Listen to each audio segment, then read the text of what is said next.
Hello future nursing officers, तो कैसे हैं आप सब लोग। उम्मीद करता हूं कि आप सब बढ़िया होंगे और अपने एग्जाम्स की प्रिपरेशन अच्छे से कर रहे होंगे। आज हमारा सारथी बैच का लेक्चर नंबर 23 है। जैसे कि आपको पता है, हम मेडिकल सर्जिकल नर्सिंग हमने स्टार्ट किया है, जिसका डाइजेस्टिव सिस्टम के हम टॉपिक्स कर रहे थे। ऑलमोस्ट हमने 70% इस पूरे टॉपिक को कंप्लीट कर दिया है। आज हमारा 13th पार्ट आ जाता है डाइजेस्टिव सिस्टम का। तो चलो स्टार्ट करते हैं। अभी हमने सारे टॉपिक्स कर दिए हैं। लास्ट टाइम हमने आईबीडी को देखा था, अल्सरेटिव कोलाइटिस, कोहर डिजीज, पूरा डिटेल में देख लिया था। आज हमारा टॉपिक है हेमोराइड एंड अपेंडिसाइटिस। आज हम दो टॉपिक्स को कंप्लीट करेंगे और ऑलमोस्ट अब एक या दो लेक्चर या एक ही लेक्चर में कोशिश करूंगा मैं कि एक और लेक्चर आएगा और ये पूरा जो टॉपिक है डाइजेस्टिव सिस्टम का ये कंप्लीट हो जाएगा आपका। तो चलो स्टार्ट करते हैं बिना किसी डिस्ट्रैक्शन के। Haemorrhoids and anal disorders, is it clear? तो चलो, पहला क्वेश्चन आपकी स्क्रीन पे एग्जाम आरयूएचएस बीएससी नर्सिंग में आया हुआ है। ये 2022 का क्वेश्चन है। क्वेश्चन क्या पूछा गया है?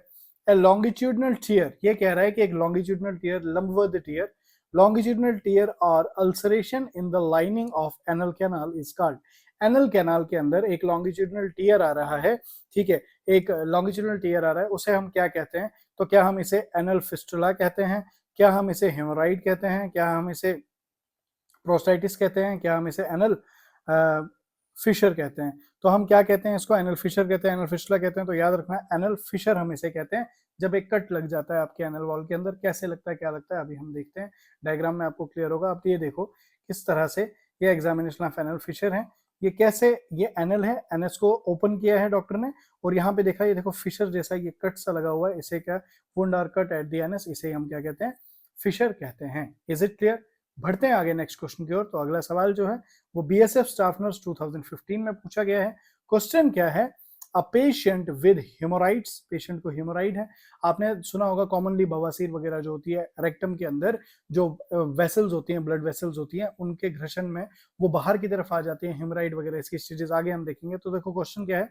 A patient with haemorrhoid ask the nurse the cause of the problem. वो कह रहा है कि कॉज ऑफ प्रॉब्लम क्या है? The nurse explain that it generally result from, किसकी वजह से हेमोराइड होता है? अब नर्स, मतलब अगर पेशेंट आपको पूछ रहा है कि उसे हेमोराइड की प्रॉब्लम है और वो आपसे पूछ सकता है कोई भी प्रॉब्लम, उसको वो आपसे पूछ सकता है कि मुझे ये प्रॉब्लम क्यों है, तो अब नर्स क्या रेस्पॉन्ड करेगी? क्या ईटिंग स्पाइसी फूड कर रहे हो, वो कहेगी कि आप ज्यादा मसाले वाला खाते हो तभी हो रहा है, या आपको डायबिटीज है इस वजह से हो रहा है, या आपको बीपी है, हाइपरटेंशन है इस वजह से हो रहा है, या आपको कॉन्स्टिपेशन है। तो याद रखना, कॉन्स्टिपेशन की वजह से, जब बहुत ज्यादा देर तक कॉन्स्टिपेशन रहती है, उसकी वजह से स्टूल जो है वो काफी ज्यादा हार्ड हो जाता है और हार्ड स्टूल होने के कारण जब स्टूल रेक्टम के थ्रू बाहर आता है तो वहां पे वो वॉल्स के ऊपर जो ब्लड वेसल्स होती हैं उनको भी घर्षण करता है, उनको घिस देता है, उनको नीचे की तरफ, फिर वो नीचे की तरफ लटक जाती है। इसी को तो हेमोराइड कहते हैं। Is it clear? तो डी इसका आंसर आ जाएगा। आप देखो क्या है, risk factor to develop haemorrhoid, जिसको हम पाइल्स कहते हैं, कॉमनली पाइल्स नाम आपने सुना होगा, है ना? पाइल्स की प्रॉब्लम है, तो क्या है वो? Risk factor to develop haemorrhoid, जिसको पाइल्स कहते हैं, और क्रॉनिक स्टेनिंग एट डेफिकेशन। जब डेफिकेशन, जब आप वॉशरूम जाते हो, जब आप डेफिकेट करते हो, फीसिस को आउट करते हो, तो फीसिस आउट करने के टाइम पे, डेफिकेशन के टाइम के क्रॉनिक स्टेनिंग होती है, वहां पे ब्लड निकलता है, ब्लीडिंग होती है। प्रोलॉन्ग कॉन्स्टिपेशन किस वजह से होती है? प्रोलॉन्ग कॉन्स्टिपेशन, ज्यादा देर तक कॉन्स्टिपेशन अगर रहे, प्रेगनेंसी में ये देखा गया है। हैवी लिफ्टिंग, अगर कोई ज्यादा वजन उठा रहा है, हैवी लिफ्ट कर रहा है, तो उसमें भी वहां पे प्रेशर क्रिएट होता है। Prolong staining and sitting and prolong hypertension, ठीक है। प्रोलॉन्ग स्टैंडिंग, अगर कोई बहुत ज्यादा देर तक खड़ा रह रहा है, बहुत ज्यादा देर तक सिटिंग, बहुत ज्यादा सिटिंग है, या प्रोलॉन्ग हाइपरटेंशन, अगर ज्यादा बीपी है तो उसमें भी होता है। अब देखो किस तरह से हो रहा है, इस डायग्राम में आपको क्लियर होगा। अब ये डायग्राम आप देख सकते हो, यहाँ पे क्या है, ये रेक्टम है, ये देखो ये रेक्टम है। रेक्टम के अंदर क्या है कि यहाँ से स्टूल बाहर आ रहा है। अब ये स्टूल जब बाहर आता है, ये ब्लड वेसल्स है, अगर स्टूल हार्ड हो जाता है तो हार्ड जब स्टूल बाहर आता है वो इन ब्लड वेसल्स पे प्रेशर डालता है, तो यहाँ पे घर्षण होता है, घर्षण फ्रिक्शन होता है, फ्रिक्शन की वजह से ये ब्लड वेसल लटक जाती हैं। फिर जब दूसरे टाइम स्टूल आएगा तो ये ब्लड वेसल्स में कट लगता है और थोड़ा सा ब्लड बाहर आता है, ठीक है, ब्राइट रेड कलर का ब्लड आता है। तो ये कंडीशन थी। क्लियर? आगे बढ़ते हैं नेक्स्ट क्वेश्चन की ओर। अगला क्वेश्चन जो है आपकी स्क्रीन पे, क्या क्वेश्चन पूछा गया है आपसे? क्वेश्चन आपका आरयूएचएस एमएससी नर्सिंग एंट्रेंस 2018 में पूछा गया है। Staining during defecation cause, defecation के टाइम पे जब आप वॉशरूम जा रहे हो, फीसिस आउट कर रहे हो, उसको डेफिकेशन कहते हैं। उस टाइम पे अगर स्टेनिंग हो तो इस कंडीशन को क्या बोलते हैं? तो अभी हम पढ़ चुके हैं, हेमोराइड हम उसको कहते हैं। Is it clear? ज्यादा इसमें क्या डिस्कशन करें, आगे बढ़ते हैं नेक्स्ट क्वेश्चन की ओर। अगला क्वेश्चन आपकी स्क्रीन पे कहां पे पूछा गया है आपसे? ये आपका एम्स जोधपुर ट्विटर नर्सिंग में आया हुआ है, 2021 में क्वेश्चन पूछा गया था। क्वेश्चन क्या पूछा गया है, the nurse understands that which of the following behaviour would be helpful to facilitate a patient to have bowel elimination. अब ये कह रहा है कि द नर्स जो है वो समझती है, nurse understand that which of the following behaviour, इनमें से कौन सा फॉलोइंग बिहेवियर है जो हेल्पफुल रहता है टू फैसिलिटेट अ पेशेंट, जो फैसिलिटेट करता है पेशेंट को have bowel elimination, bowel elimination में फैसिलिटेट करता है। क्लियर? तो ऑप्शंस आपके क्या क्या हैं, long term use of oral laxative so that the bowel pattern is essential, तो लैक्सेटिव का लॉन्ग टर्म में यूज करना बिल्कुल नहीं, अति हमने किसी चीज की नहीं करनी होती। Decrease fluid intake to decrease urine loss, बिल्कुल नहीं, फ्लूइड डिक्रीज कर देंगे तो उससे भी कॉन्स्टिपेशन की दिक्कत बढ़ती है। अवॉइड स्ट्रेनस एक्टिविटी, नहीं बिल्कुल नहीं, स्ट्रेसफुल एक्टिविटी करोगे उससे हेमोराइड के चांसेस बढ़ते हैं। Eat more food that increase bulk, तो मोर फूड हमको इंक्रीज करना होता है, फाइब्रस फूड लेना होता है जिससे बल्क इंक्रीज हो और फेसिस आउट हो। तो ये हमको सिंपली क्या कह रहा है, जो फैसिलिटेट, वो बिहेवियर बताओ पेशेंट का जो फैसिलिटेट करेगा पेशेंट को टू हैव बाउल एलिमिनेशन, जिससे उसके बाउल का एलिमिनेशन इजी हो। तो यहाँ पे क्या है, डी इसका आंसर आ जाता है। Is it clear? अब इसकी एक्सप्लेनेशन देखो, if we eat more food that increase bulk like fibre, अब हम वो फूड लेंगे जिसमें बल्क फाइबर आएगा, diet it will stimulate peristalsis और बाउल मूवमेंट, उसकी वजह से पेरिस्टालसिस और बाउल मूवमेंट को स्टिमुलेशन मिलेगी एंड इंक्रीज बाउल एलिमिनेशन, और बाउल की एलिमिनेशन भी बढ़ेगी। Is it clear? अगला क्वेश्चन आपकी स्क्रीन पे रॉक एमएससी नर्सिंग में आया हुआ है, ये 2018 का क्वेश्चन है। क्वेश्चन क्या पूछा गया है, a client is scheduled for hemorrhoidectomy, अब हेमोराइड की कंडीशन थी, उस हेमोराइड को अब काट के बाहर निकालना है, ऑपरेट करना है, बवासीर का ऑपरेशन है, पाइल्स का ऑपरेशन है, हेमोरेडिक्टोमी है, एक्टोमी मतलब रिमूव कर रहे हैं, बाहर निकाल रहे हैं। The nurse should observe the client for the presence of which common clinical indicator associated with haemorrhoid, अब जो नर्स है वो ऑब्जर्व कर रही है, the nurse should observe that client को ऑब्जर्व कर रही है for the presence of which common clinical, वो ऑब्जर्व करेगी और वो क्या देखेगी, कौन सा कॉमन क्लिनिकल इंडिकेटर है एसोसिएटेड विद हेमोराइड, हेमोराइड से एसोसिएटेड इंडिकेटर प्रोराइटिस है, ठीक है, फ्लेटिन्स है, एनल स्टेनोसिस है या रेक्टल ब्लीडिंग है। तो जिसको हेमोराइड की कंडीशन होगी उसको सबसे ज्यादा क्या होगा, रेक्टल ब्लीडिंग होगा, यही मोस्ट कॉमन जो है क्लिनिकल इंडिकेटर है हेमोराइड का। तो डी इसका आंसर आ जाता है। तो इजी क्वेश्चन है, देखो अब एक्सप्लेनेशन, द नेसेसिटी और indicator of surgery in hemorrhoids are significant rectal bleeding, जिसमें क्या होती है, रेक्टल ब्लीडिंग होती है, इंट्रैक्टेबल पेन होती है एंड रिकरेंट एपिसोड्स होते हैं। अब जब भी, अब देखो इसमें क्या है ना, पेशेंट काफी ज्यादा हरास होता है, जब भी वो वॉशरूम जाएगा उसको ब्लीडिंग होगी, वो डरेगा, वीकनेस होगी, हेमोग्लोबिन का लेवल गिरेगा, ठीक है। इस चक्कर में ना पेशेंट खाना खाना छोड़ देते हैं, वो खाना ही नहीं खाते ताकि उनको डेफिकेशन के लिए ना जाना पड़े, वो वर्स से वर्स कंडीशन हो जाती है। Is it clear? Next question आपकी स्क्रीन पे, क्वेश्चन क्या पूछा गया है आपसे, question exam BHU nursing officer सितंबर 2019 में पूछा गया है। क्वेश्चन क्या है, a client is scheduled for a sigmoidoscopy, sigmoid में हमने उसको चेक करना है, सिग्मोइडोस्कोपी करनी है, मतलब अब जो हम कैमरा इंसर्ट करेंगे वो माउथ से नहीं करेंगे, रेक्टम के थ्रू, ठीक है, प्रोक्टोस्कोपी रेक्टम के थ्रू हम कैमरे को इंसर्ट करके सिग्मोइड को देखेंगे। तो सिग्मोइडोस्कोपी, पेशेंट को जो है सिग्मोइडोस्कोपी के लिए शेड्यूल किया गया है। What instruction should the nurse provide the client, तो हम जो है, अगर हमारे सामने एक पेशेंट है, उसको पता है कि इसकी अब सिग्मोइडोस्कोपी है, हम उसको क्या इंस्ट्रक्ट करेंगे क्लाइंट को, in preparation for this diagnostic procedure, इस प्रोसीजर के लिए हम उसको क्या इंस्ट्रक्ट करेंगे, have an enema to morning of the test. अब एनीमा हम देंगे मॉर्निंग टेस्ट से पहले, एनीमा देंगे क्यों, देखो एनीमा देने से क्या होगा, एनीमा जब हम देते हैं पेशेंट को, एनीमा देना मतलब फ्लूइड हम देते हैं उसको कहां से, रेक्टम के थ्रू, ताकि वो पूरा इरिगेशन हो जाए, पूरा रेक्टल जो है, रेक्टल सिग्मोइड हो, कोलन जो है वो क्लियर हो जाए। तो बिल्कुल ऐसा हम करते हैं। Next, chalk like substance will have been swallowed, ऐसा कुछ नहीं, स्वेलिंग तो हम कुछ करवाएंगे नहीं क्योंकि लेना देना ही नहीं है, सिग्मोइड में काम करना है, ठीक है, लास्ट पार्ट है ये इंटेस्टाइन का, तो हम माउथ से क्या देंगे, ये बिल्कुल गलत है।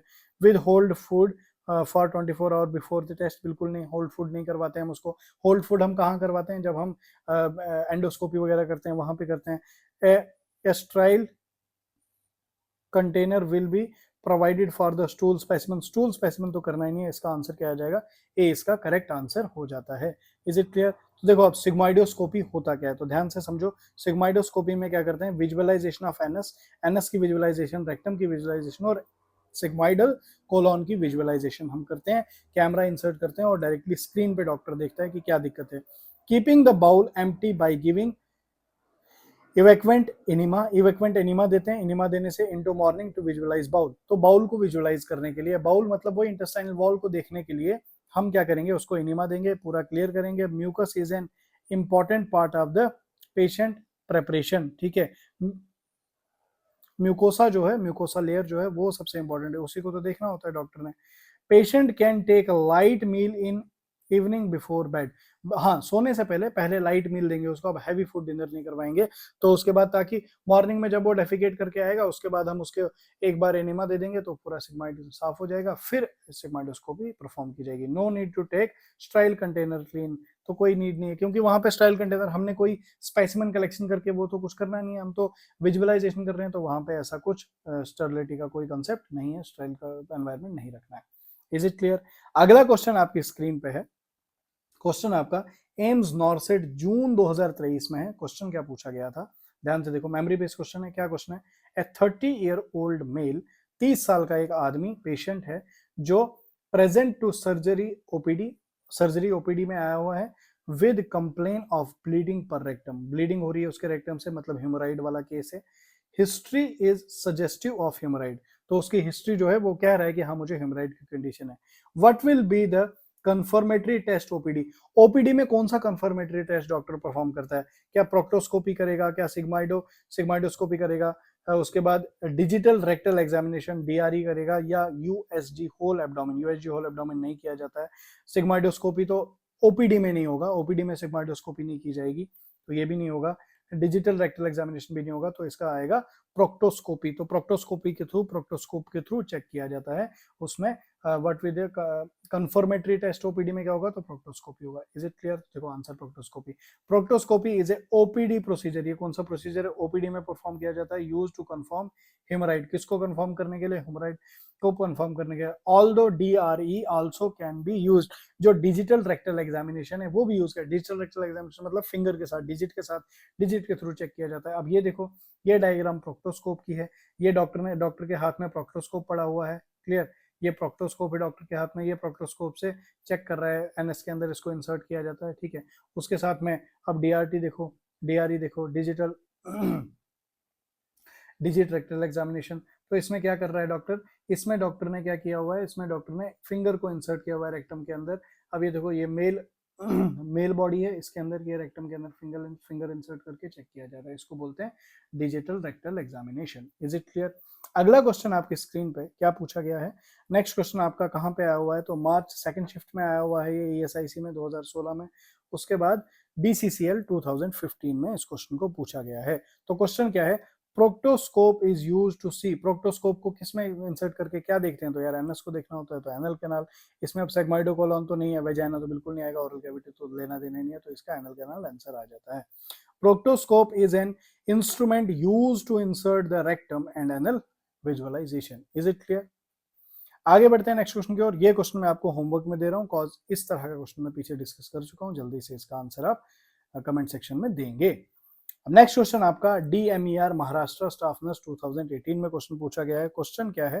क्वेश्चन पूछा गया है which of the following post operative diet, post operative मतलब ऑपरेशन के बाद, प्री का मतलब होता है पहले, पोस्ट का मतलब होता है बाद में। तो प्री ऑपरेटिव मतलब ऑपरेशन से पहले, पोस्ट ऑपरेटिव मतलब ऑपरेशन के बाद, तो यहाँ पे ऑपरेशन के बाद की बात हो रही है। Which of the following post operative diet is most appropriate for the client who has had a hemorrhoidectomy, मतलब हेमोराइडिक्टोमी पाइल्स के ऑपरेशन के बाद पेशेंट को हम कौन सी डाइट देंगे? हाई फाइबर डाइट देंगे, लो रेजिड्यू डाइट देंगे, ब्लेंड डाइट देंगे, क्लियर लिक्विड डाइट देंगे? तो याद रखना उसको हम क्लियर लिक्विड डाइट देते हैं। Is it clear? तो देखो, diet after hemorrhoidectomy include more clear fluid and high fibre diet. More clear fluid देंगे और हाई फाइबर डाइट देते हैं, लेकिन clear fluid initially clear fluid देते हैं। Other post operative advice include limit the period of sitting. Post operative advice और क्या देंगे? पेशेंट को कहेंगे कि ज्यादा देर तक मत बैठे रहो। Use of sitz bath, sitz bath का यूज करेंगे 3 से 4 टाइम। सिट्स बाथ क्या होता है? एक टब रखा जाता है, उस टब के अंदर ल्यूकवार्म वाटर भरा जाता है और पेशेंट को कहा जाता है कि उसमें बैठो। डायरेक्टली एनएस जो है आपका उस पानी के अंदर होना चाहिए और वहां पे हीलिंग होगी उससे, ठीक है। ए डे 3 से 4 बार दिन में देना है। And keep in prone to side lying position to prevent bleeding, और या तो प्रोन पोजीशन में पेट के बल लेटना है या तो साइड लाइंग साइड की तरफ, मतलब आपने ऊपर की तरफ नहीं लेटना है, पीठ के बल नहीं लेटना है ताकि ब्लीडिंग ना हो। Is it clear? Next question आपकी स्क्रीन पे क्या है? नेक्स्ट क्वेश्चन कोई एग्जाम है तिरुवनंतपुरम में जो सीनियर नर्स का है, 2010 में क्वेश्चन पूछा गया था। क्वेश्चन क्या है?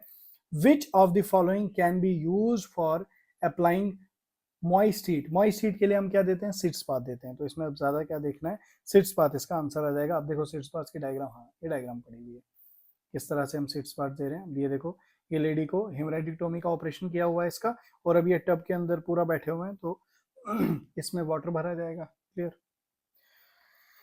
तो एक्सप्लेनेशन देखो, सिट्स बाथ जिसको हम हिप बाथ भी कहते हैं, is a method of applying moist heat using tipped और hot water.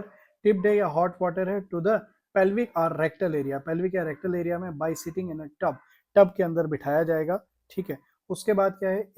It's purpose is to relieve pain. इसका पर्पस क्या है? पेन को रिलीव करना, डिक्रीज इन्फ्लामेशन, इन्फ्लामेशन स्वेलिंग जो है उसको कम करना, and promote drainage and healing, और ड्रेनेज और हीलिंग को प्रमोट करना। अगर वहां पे कोई पस वगैरह है वो ड्रेनेज हो जाए और हीलिंग हो जाए। Is it clear? बात समझ आ गई? अगला क्वेश्चन आपकी स्क्रीन पे है। नेक्स्ट क्वेश्चन कब आया हुआ है? HPSSC 2016 में पूछा गया है, और BHU 2015 में क्वेश्चन आया हुआ है। क्वेश्चन क्या है? A patient has just return from the post anaesthesia. Post anaesthesia मतलब कोई ऑपरेशन होगा, एनेस्थीसिया दे के उसके बाद पोस्ट एनेस्थीसिया के बाद पेशेंट रिटर्न हुआ है वार्ड में, केयर यूनिट में, PACU post anaesthesia care unit, after hemorrhoidectomy, hemorrhoidectomy perform हो चुकी है, उसके बाद पेशेंट आया हुआ है। His post operative order include sitz bath. Post operative के बाद उसको ऑर्डर किया है डॉक्टर ने कि हर मॉर्निंग इसे सिट्स बाथ दिए जाएं। The nurse understands that sitz bath is necessary for. Nurse को पता होना चाहिए कि डॉक्टर ने जो सिट्स बाथ उसको रिकमेंड किए हैं वो किस लिए रिकमेंड किए हैं।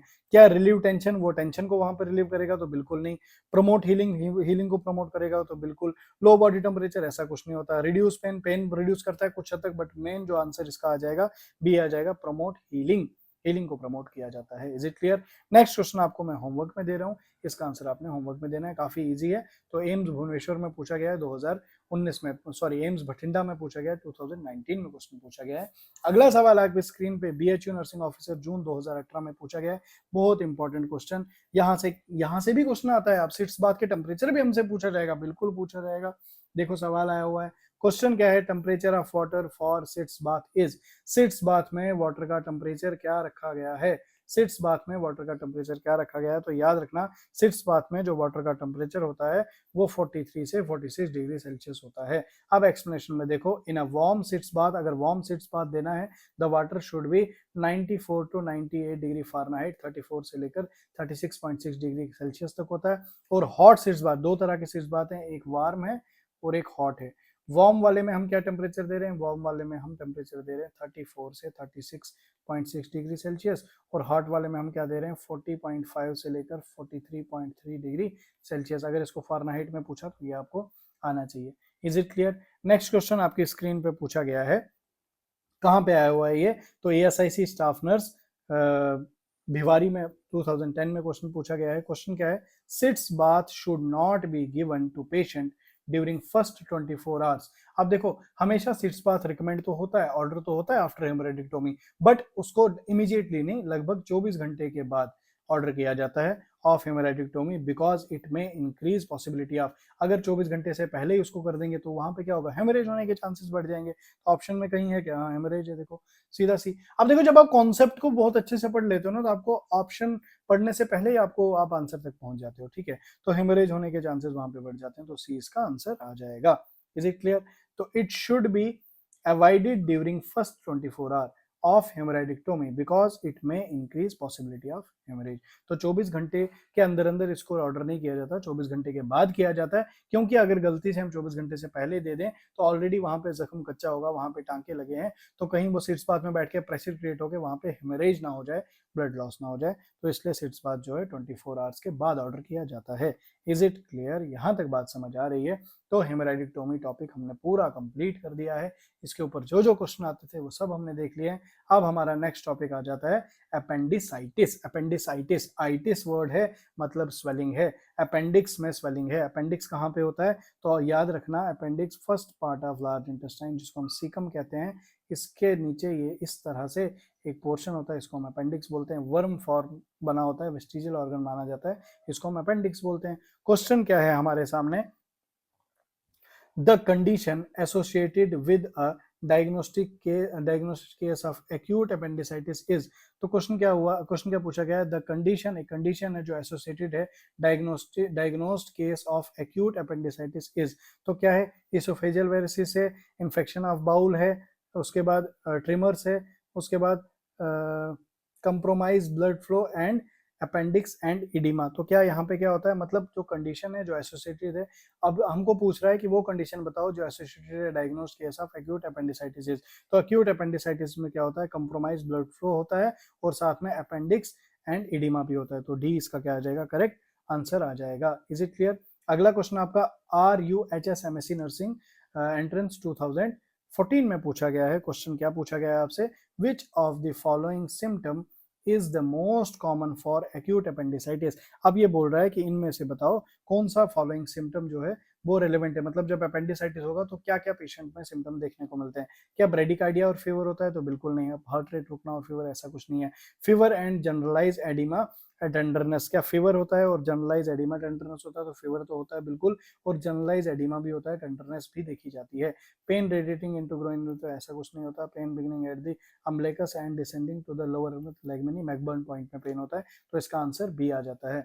अब देखो इसमें बहुत सारी क्लिनिकल मैनिफेस्टेशन दी हैं जो इंपॉर्टेंट है, ध्यान से समझेंगे इस चीज को। तो देखो clinical manifestation of acute appendicitis क्या क्या दिया गया है, तो acute appendicitis pain in periumbilical region, कहां पे होता है, पेरियम्बलिकल रीजन में होता है। Then it shift to right lower quadrant, तो राइट साइड लोअर क्वाड्रेंट में दर्द होता है। Pain most intense and McBurney point, तो कौन से पॉइंट में, मैकबर्न पॉइंट में। क्या है ये मैकबर्न पॉइंट, कहां पे होता है, तो ध्यान से देखो इस पॉइंट को, इसको यहीं पे निपटाता हूं मैं। अब देखो मैकबर्न पॉइंट होता कहां पे, ये आपका नेवल हो गया, ये आपकी नाभि हो गई, नाभि, और ये आपका आ गया एंटीरियर सुपीरियर इलियक स्पाइन। जो इलियक स्पाइन है एंटीरियर सुपीरियर, एंटीरियर आगे की तरफ, सुपीरियर ऊपर, स्पाइन जो है anterior superior spine, anterior superior iliac spine, यहां से लेकर नेवल तक अगर हम एक लाइन ड्रॉ करते हैं, ठीक है, इसके बीच में मतलब इसका हाफ यहाँ पे आ गया, ठीक है, हाफ यहाँ पे और हाफ का आगे 1/3, सेकंड थर्ड पॉइंट यहाँ पे होता है मैकबर्न पॉइंट अपेंडिक्स के पास। इज इट क्लियर, समझ आ गया मैकबर्न पॉइंट कहाँ पे। तो नेक्स्ट पॉइंट क्या है, फीवर होते हैं, इसमें चिल्स होते हैं, ट्रैकिकार्डिया, हार्ट बीट बढ़ जाती है। एब्डोमिनल गॉर्डिंग विद फ्लेक्स लेग, अब एब्डोमिनल गॉर्डिंग विद फ्लेक्स लेग, जैसे ही एब्डोमिन को फ्लेक्स लेग करेंगे तो पेन बढ़ जाता है। रिबाउंड टेंडरनेस होती है, एब्डोमिनल रिजिडिटी ओवर द, एक मिनट इसको हटाना पड़ेगा, आधा आधा ही पॉइंट है यहाँ पे, एक मिनट तभी मैं सोचूं। अब देखो रिबाउंड टेंडरनेस होती है, abdominal rigidity over the right rectal muscle और मैकबर्न पॉइंट, यहाँ पे रिजिडिटी होगी, ज्यादा टेंडरनेस होगी।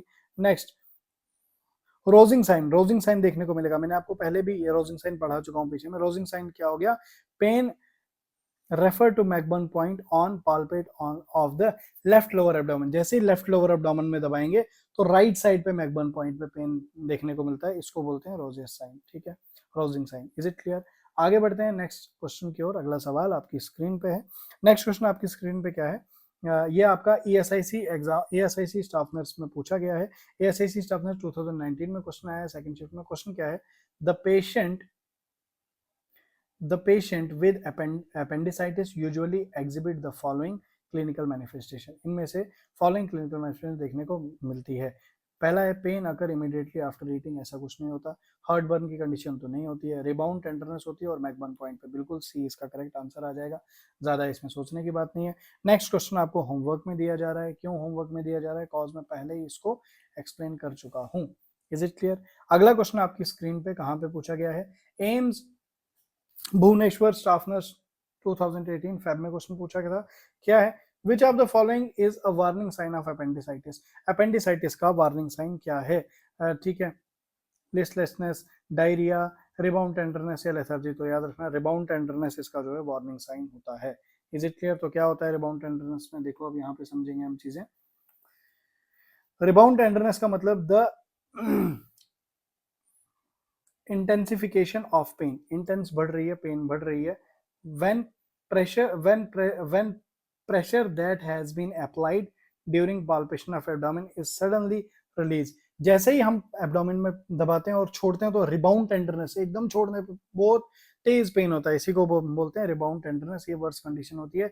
It is physically finding suggestive of peritonitis, ये फिजिकल फाइंडिंग है जो सजेस्ट करती है आगे पेरिटोनाइटिस. अगर देखो अपेंडिसाइटिस की कंडीशन होती है तो डायरेक्टली अपेंडिक्स को रिमूव कर दिया जाता है, क्योंकि अगर गलती से अगर अपेंडिसाइटिस के बाद अपेंडिक्स फट जाए तो पेरिटोनियम में बहुत इन्फेक्शन हो सकती है, पूरा पेरिटोनाइटिस बहुत फिर वर्स कंडीशन हो जाती है, तो इसलिए इसको रिमूव करते हैं. So it is present in appendicitis is a warning sign, तो इसलिए रिबाउंड टेंडरनेस और वार्निंग साइन, इसको रिमूव कर दो, ऑपरेट कर दिया जाता है. ठीक है, अपेंडिक्टोमी कर देते हैं इसमें.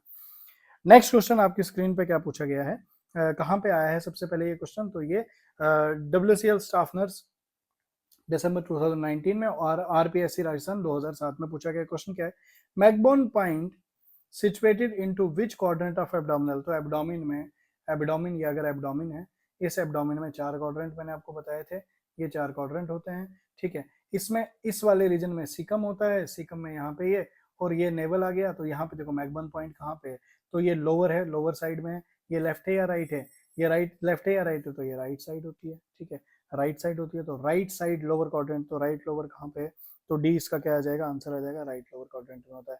तो मैकबर्न पॉइंट यहाँ पे भी आप एक्सप्लेनेशन में देख सकते हो, McBurney point is a point 1 to 2 inches 2.5 से 5.1 centimetre above the anterior supine iliac spine, तो इलियक स्पाइन से ऊपर होता है, on a midway between the ilium and umbilicus, umbilicus और इलियम के बीच में होता है ये. ठीक है, यहाँ पे होता है कहीं McBurney point, into right lower quadrant में पाया जाता है. Is it clear. Next question आपको होमवर्क में दिया जा रहा है, क्योंकि काफी इजी क्वेश्चन है, पहले मैं डिस्कस कर चुका हूँ, इसलिए इसको आपको होमवर्क में मिला है. उसके बाद नेक्स्ट सवाल की तरफ अगर हम चलते हैं, तो नेक्स्ट क्वेश्चन आपको क्या पूछा गया है, नेक्स्ट क्वेश्चन आपको आपके ESIC एग्जाम में पूछा गया है, ESIC स्टाफ नर्स कोलकाता में पूछा गया है, 2012 में पूछा गया. क्वेश्चन क्या है, क्वेश्चन है, ए क्लाइंट हैड एन अपेंडिक्टोमी, अपेंडिक्टोमी हो गई है 24 आवर्स एगो, 24 घंटे के बाद, which following goal is appropriate for client, client के लिए फॉलोइंग गोल क्या अप्रोप्रिएट है, client will be able to walk in hall walk, hall walk कर सकता है, मतलब वॉक करेगा बट वो धीरे धीरे वॉक करता है, हेल वॉक करता है. Client will be able to attend physical therapy, physical therapy की जरूरत नहीं, यहाँ पे वो अटेंड करनी भी नहीं है, प्रेशर कॉज होगा. Client will be able to accomplish all activity of daily life, नहीं अभी नहीं, अभी तो ऑपरेशन हुआ है, 24 घंटे के बाद ही वो सुपरमैन नहीं बन सकता. Client will be able to start the rational for the, यार सीधा आंसर है इसका ए है, client will be able to walk in the hall walk. Is it clear. तो देखो अब ऑप्शन ये एक्सप्लेनेशन में क्या दिया है, ambulation should begin the day of surgery और the first post operative day, लगभग 24 घंटे, विद इन 24 घंटे में हो जाता है, और अब surgery of appendectomy, so client will be able to walk in the hallway after 24 hour of surgery. Other option are not appropriate to attain after 24 hour. 24 घंटे के बाद ये अटेन करना पॉसिबल नहीं है, जो 3 ऑप्शन है, बाकी हेल वॉक वो कर सकता है, धीरे धीरे चल सकता है. Is it clear. Next question आपकी स्क्रीन पे कहाँ पे आया हुआ है, ये क्वेश्चन आपका पूछा गया है राक MSc नर्सिंग 2013 में, ये क्वेश्चन पूछा गया है. क्वेश्चन क्या पूछा गया है, अ 32-year-old male patient with appendicitis, अब 32 साल का एक ओल्ड पेशेंट है जिसको अपेंडिसाइटिस है, एक्सपीरियंस एक्सक्रेटिंग एब्डोमिनल पेन, हाँ उसको एक एब्डोमिनल पेन हो रहा है, बहुत एक्सक्रेटिंग एब्डोमिनल, बहुत ज्यादा एब्डोमिनल पेन हो रहा है. An abdomen X-ray film reveal intraperitoneal air, intraperitoneal air, अब इंट्रापेरिटोनियल एयर भी आ चुकी है, मतलब अपेंडिक्स जो रप्चर हो चुका होगा. The nurse should prepare the patient for, अब रप्चर हो गया तो अब सर्जरी एक लास्ट ऑप्शन बचता है, तो ए इसका क्या आ जाएगा, सर्जरी आ जाएगा. बेरियम एनिमेशन में कुछ नहीं है, वो ऑप्शन बाकी बेकार है, बेड लेने में तो नहीं देंगे. कोलोनोस्कोपी करके क्या मिलेगा भाई, ये तो बेवकूफी है, कोलोनोस्कोपी करना ही नहीं है, तो नेजोगैस्ट्रिक ट्यूब इंसर्शन से कुछ नहीं होना है, तो इसका आंसर क्या आएगा, ए आएगा.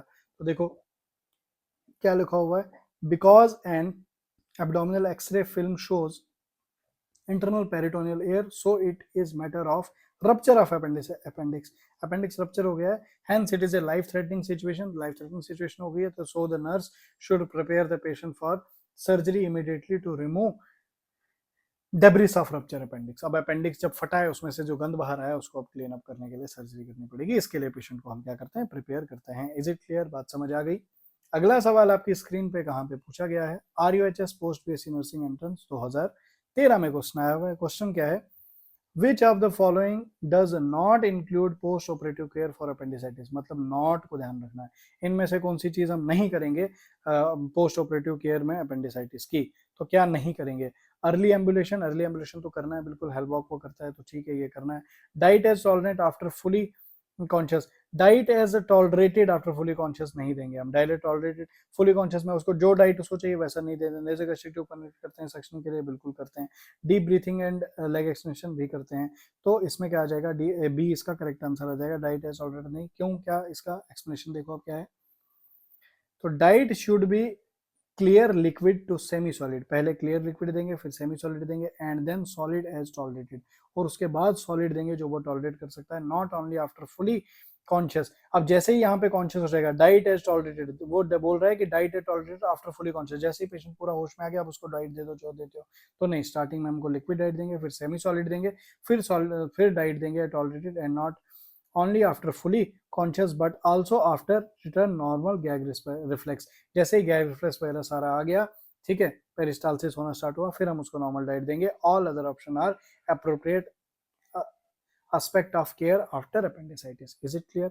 नेक्स्ट क्वेश्चन आपकी स्क्रीन पे क्या है, नेक्स्ट क्वेश्चन आपको पूछा गया है कहाँ पे, RUHS 2018 या DSSB 2013 का क्वेश्चन है। क्वेश्चन क्या पूछा गया है, प्री ऑपरेटिव प्रिपरेशन फॉर अपेंडिक्टोमी, ये बोल रहा है प्री ऑपरेटिव मतलब ऑपरेशन से पहले की प्रिपरेशन हम जो अपेंडिक्टोमी में करते हैं, include all of the following, इसको छोड़ के ये चीज नहीं करनी है, बाकी सब चीजें करनी है। मतलब एक पेशेंट को जब हम ऑपरेशन के लिए तैयार कर रहे हैं, क्या क्या चीजें हम करते हैं, इनमें से एक चीज वो दी होगी जो नहीं करते हैं, वो हमको पहचाननी है क्वेश्चन में से। तो क्या हम कंसेंट साइन करवाते हैं? बिल्कुल करवाते हैं। Remove jewellery? बिल्कुल करवाते हैं। एनिमा स्टैट करते हैं क्या? हम एनिमा स्टार्ट करते हैं, एनिमा को देंगे तो एनिमा बिल्कुल नहीं देते हैं यहाँ पे, तो यही तो इसका आंसर आ जाएगा, स्किन प्रिपरेशन, तो इसका क्या आएगा, सी आएगा। एनिमा देंगे, रप्चर करवाना है क्या हमने उसका अपेंडिक्स, ठीक है, तो सी इसका आ जाएगा। Avoid use of catheter, catheter use नहीं करते हैं, लेग्जेटिव यूज नहीं करते हैं। Enema and local head application before appendectomy because it may cause rupture of swelling, तो वो क्या करेगा, रप्चर करवा देगा स्वेलिंग अपेंडिक्स की ड्यू टू इंक्रीज पेरिस्टालसिस, तो पेरिस्टालसिस बढ़ा देगा। लेग्जेटिव देंगे, एनिमा देंगे तो पेरिस्टालसिस बढ़ेगा, मतलब वर्स कंडीशन हो जाएगी। अभी तो सिर्फ अपेंडिसाइटिस था, तो अपेंडिसाइटिस के बाद रप्चर हो जाएगा वो, अगर हम ये सब करेंगे। क्लियर? तो नेक्स्ट क्वेश्चन आपकी स्क्रीन पे कहाँ पे आया हुआ है ये, RUHS MSc नर्सिंग एंट्रेंस 2015 में क्वेश्चन पूछा गया है। क्वेश्चन क्या है, patient with appendicitis, patient appendicitis के साथ है, कंप्लेन फॉर पेन, उसको पेन हो रही है, nurse can reduce pain by, nurse कैसे उसकी पेन रिड्यूस करे, गिवन एनाल्जेसिक, क्या पेन किलर देगी, तो बिल्कुल नहीं देते हैं। अप्लाई आइस बैग, तो हाँ आइस बैग अप्लाई करते हैं। गिवन रेस्ट एंड मेडिकेशन, इससे नहीं हो, गिवन पोजीशन ऑफ कंफर्ट, तो इसका क्या आएगा, अप्लाई आइस बैग, तो आइस बैग अप्लाई करके उसकी पेन को हम रिलीव कर सकते हैं। Is it clear?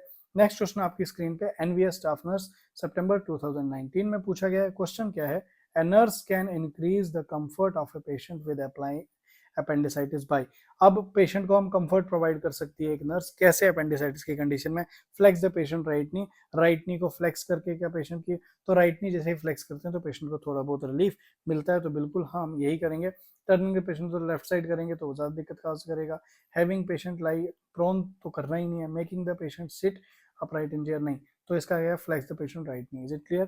तो position the patient in right side lying or low to semi fowler position with right knee flex to promote comfort, तो कंफर्ट कैसे प्रोवाइड होगा, हम क्या करेंगे, सेमी फाउलर पोजीशन देंगे, लो टू सेमी फाउलर पोजीशन, बिल्कुल समझ लो उससे थोड़ा नीचे थोड़ा ऊपर की तरफ, और राइट साइड राइट नी को हम फ्लेक्स करके रखेंगे तो पेशेंट को रिलीफ मिलता है। Is it clear?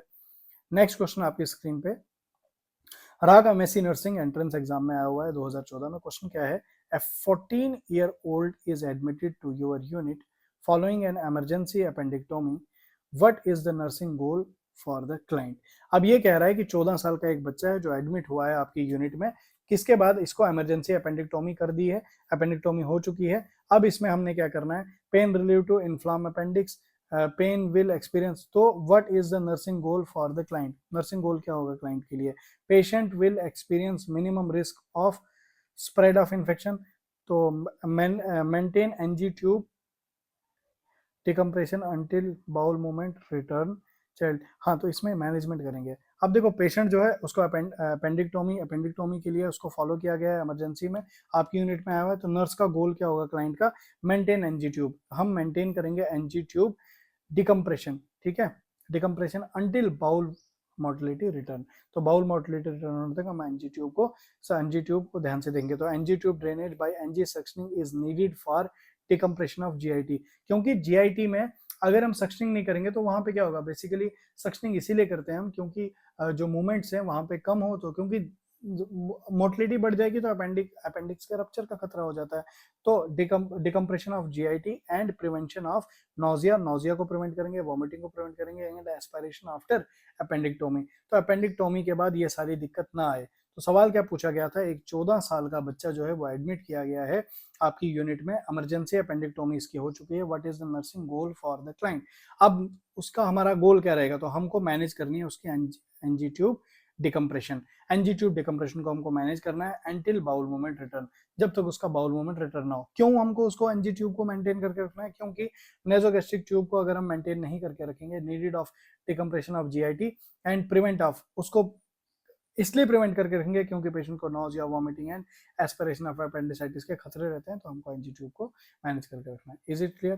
तो देखो आज हमने बहुत ही इंपॉर्टेंट हेमोराइड को भी देख लिया, अपेंडिसाइटिस को भी देख लिया, अपेंडिक्टोमी वगैरह सब चीजें हमने देख ली हैं। तो सारी चीजों को आपने क्या करना है, रिवाइज करना है, क्योंकि रिवीजन करोगे तभी आपका सिलेक्शन होगा। हर हर लेक्चर के लास्ट में कंसिस्टेंसी और रिवीजन, सीआर पे मैं बोलता हूँ कि कंसिस्टेंसी, डेली पढ़ो। दिन में आप 10 घंटे पढ़ रहे हो, 12 घंटे पढ़ रहे हो, कोई मैटर नहीं करेगा, हर दिन आप पढ़ रहे हो, किसी दिन को जंक मत जाने दो, कोई दिन ऑफ डे नहीं होना चाहिए आपका। 1 घंटा, 2 घंटा, 4 घंटा, 8 घंटा पढ़ो पढ़ो पढ़ो पढ़ो, मेहनत करो और जितना हो सके रिवाइज करो, क्योंकि मैं पहले से आपको कहते आया हूँ रोज नई चीजों को पढ़ना इंटरेस्टिंग होता है, लेकिन उसी एक चीज को बार बार पढ़ना ये सिलेक्शन करवाता है, ये हार्ड होता है, तो यही आपको करना है, इसकी आदत डाल देनी है। Is it clear? तो ठीक है, अब यहाँ पे देखो, ये आप हो, ये पहले भी शायद मैं इमेज दिखा चुका हूँ, यहाँ पे आप हो, ये आपके पेरेंट्स हैं, इनके जो आंसू हैं ये खुशी के आंसू हैं। क्यों ये आ रहे हैं? क्योंकि ये आपके फोन में अब आप अपना रिजल्ट देख रहे हो, यहाँ पे नर्सिंग ऑफिसर रिक्रूटमेंट जो भी ईयर होगा वो, और आपका नाम आ चुका है, आपके नाम के साथ आपकी आईडी आ चुकी है और लिखा आया हुआ है सेलेक्टेड, आपको एम्स मिल चुका है, या जिस भी आप हेल्थ केयर फैसिलिटी में काम करना चाहते हो यहाँ पे आप सेलेक्ट हो चुके हो। तो ये दिन सबके लिए नहीं आता है, याद रखना, सिर्फ उन्हीं के लिए आता है जो हर रोज मेहनत करता है और रुकता नहीं है, कंसिस्टेंसी प्रैक्टिस करता रहता है, एमसीक्यू प्रैक्टिस करता है, रिवीजन बार बार करता है, वो स्टूडेंट जो अपने पेरेंट्स को ये दिन दिखाएगा। और याद रखना, एम्स दिल्ली या जो भी मेडिकल फैसिलिटी है वो आपका वेट कर रही है, यहाँ पे आप बैठे हुए हो, अभी ब्लड है बट यहाँ पे आप बैठे हुए हो, सर्व कर रहे हो एज ए नर्सिंग ऑफिसर। ये चीज आप कर रहे हो क्योंकि आप अभी तक रुके हो इस लेक्चर में, अभी तक कंसिस्टेंसी के साथ देख रहे हो। 23 लेक्चर आप देख चुके हो, जल्दी से कमेंट में मुझे बताओ कि क्या 23rd लेक्चर तक आप पहुंचे हो, क्या कंसिस्टेंसी के साथ आपने ये सब लेक्चर देखे हैं, क्या आपने इन लेक्चर्स के नोट्स बनाए हैं, क्या आप उन नोट्स को रेगुलरली रिवाइज कर रहे हो। तो अगर आप ये सब कर रहे हो तो मैं आपसे प्रॉमिस करता हूँ कि नर्सिंग ऑफिसर का टैग आपका वेट कर रहा है। बस जैसे ही ये बैच कंप्लीट होगा, जैसे ही आपकी मेहनत कंप्लीट होगी, जैसे ही आप एग्जाम दोगे, आप ही सिलेक्ट होंगे, प्रॉमिस, आप ही सिलेक्ट होंगे। ठीक है, अब देखो 3 कम्युनिटीज, तीनों पे आप आ जाओ, व्हाट्सएप पे भी आ जाओ, इंस्टा पे भी आ जाओ, साथ में टेलीग्राम पे भी ज्वाइन हो जाओ, क्योंकि तीनों कम्युनिटीज पे अलग अलग कंटेंट नर्सिंग के रिलेटेड आ रहा है। तीनों जगह आपको जुड़ना है, वीडियो को लाइक करो, शेयर जरूर किया करो, सब्सक्राइब करके रखो चैनल को, क्योंकि जब भी वीडियो आता है सबसे पहले आपको नोटिफिकेशन आ जाएगा और आप वीडियो देख लोगे। इसके साथ साथ वीडियो को हाइप जरूर किया करो, क्योंकि आपका एक हाइप न जाने कितने नर्सिंग स्टूडेंट्स तक इस वीडियो को पहुंचाता है। जितना ज्यादा हो सके वीडियो को शेयर किया करो, अपने इंपॉर्टेंट कमेंट जरूर बोला करो। और अब आप कौन से ईयर में अपने पेरेंट्स को ये चीज दिखाना चाहते हो, ये रिजल्ट, कौन से एम्स को टारगेट कर रहे हो, कौन से एग्जाम को टारगेट कर रहे हो, जल्दी से कमेंट में लिखो। और किस जगह से, कौन सी जगह से आप अभी ये लेक्चर को देख रहे हो, किस जगह से आप इस लेक्चर को देख रहे हो, वो डिस्ट्रिक्ट, वो स्टेट जरूर मेंशन करो। और किस एग्जाम को टारगेट कर रहे हो वो भी मेंशन करो। और साथ में मुझे बताओ कि आपने कितने लेक्चर्स अभी तक कंसिस्टेंसी के साथ देखे हैं, कितने लेक्चर्स को आपने रिवाइज किया है और कितने नोट्स आपने प्रिपेयर किए हैं, वो सब आप कमेंट सेक्शन में शेयर करो। मैं हर एक कमेंट को ध्यान से देखता हूँ, हर एक कमेंट मुझ तक मेरी टीम पहुंचाती है, जो बहुत अच्छे कमेंट्स होते हैं उनके स्क्रीनशॉट्स मुझ तक पहुंचते हैं। और आपके कमेंट्स ही हैं जो अभी तक इस सारथी बैच को 23 लेक्चर तक पहुंचा चुके हैं। और आपके इतने प्यारे प्यारे कमेंट्स, इतना ज्यादा सपोर्ट, ये चीज पीआर यादव को कंप्लीट करवाएगी और आपको नर्सिंग ऑफिसर जरूर बनाएगी। मिलते हैं अपने नेक्स्ट लेक्चर में, तब तक के लिए thank you so much, God bless you, best of luck.